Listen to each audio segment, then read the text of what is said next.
Sometimes people ask me, Tony, what nationality are you?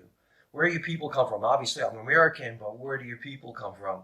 And, well, my ancestors came to the United States from Italy. So I guess you could say technically we're Italian, but the blood, the genetics, the ancestry are Albanians. The Albanians went from Albania to Italy and then to here. I always wanted to go back and see where I come from. I wanted to be from the place where my genetic code is really anchored and from. And when I went there, it was pretty cool. It was pretty cool because I discovered so many things about the way I am and the way my family is. You see it there. People are the same, drive the same way as my family and me. People, just, I don't know, yelling and screaming, and people just impatient, and people laughing so easily and loving to eat and gamble and all the things that, are part of my family.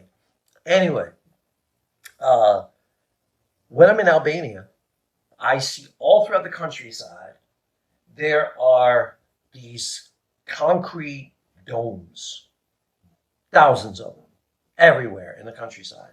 And I'm like, what the heck is that? Well, I found out that they're bunkers. They were bunkers for every individual, every family, where they could go if there was an attack. They were built by a kind of crazy dictator they had right after World War II, and he was there in power for a long time. And I decided to ask the Albanian people I was with. I said, what's that all about?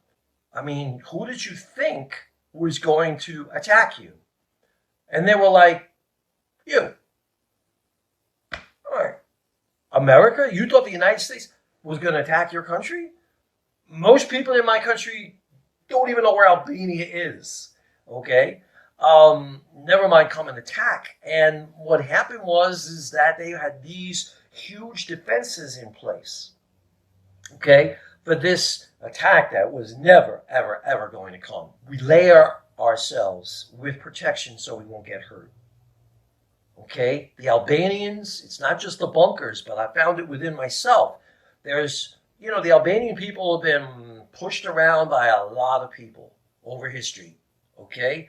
And there's this harshness, this defensiveness, this like, no, you're not going to do this, okay, about them.